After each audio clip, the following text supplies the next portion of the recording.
నెల్లూరు జిల్లా ఆత్మకూరులో community paramedics and primary health care providers welfare association ఆధ్వర్యంలో డివిజన్ కార్యవర్గ ఎన్నికలు నిర్వహించారు. ఈ సందర్భంగా ముఖ్య అతిథిగా పాల్గొన్న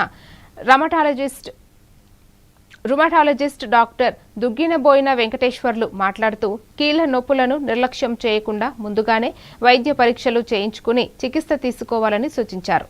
అనంతరం ఆత్మకూరు డివిజన్ అధ్యక్షుడిగా వెంకటేశ్వర్లు సహా నూతన కార్యవర్గాన్ని ఏకగ్రీవంగా ఎన్నుకున్నారు.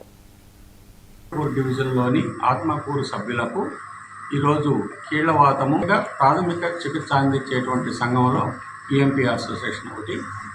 ఇందులో ఉన్నటువంటి సభ్యులు కూడా గ్రామీణ ప్రాంతాల్లో ప్రాథమిక వైద్య చికిత్సలు అందించడాన్ని కోశాధికారినిగా గోలి పద్మావతిని, ఉపకార్యదర్శిగా మాలకొండ శ్రీహరిబాబుని ఒక 11 మంది కార్యవర్గ సభ్యుల్ని ఎన్నుకోవడం జరిగింది.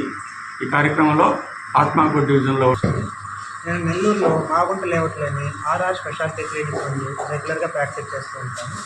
ప్రతి మంగళవారం ఆత్మకూరులోని అపోలో ల్యాబొరేటరీకి వచ్చి స్పెషలిస్ట్ సేవలు అందిస్తూ ఉంటాను. సో ఆత్మకూరు సభ్యులకి కీళ్లవాతం మరియు ఆటోఇమ్యూన్ వ్యాధుల గురించి అవగాహన కల్పించడం కొరకు ఈ సమావేశం ఏర్పాటు చేయడం జరిగింది. కీళ్లవాతం అనగా ఒకసారి వస్తే లైఫ్ లాంగ్ ట్యాబ్లెట్ తీసుకోవాలి అనే అపోహ చాలామందిలో ఉంటుంది. అది తప్పు. కొన్ని రోజులు ట్రీట్మెంట్ తీసుకున్న తర్వాత వ్యాధి కంట్రోల్ లేకపోతే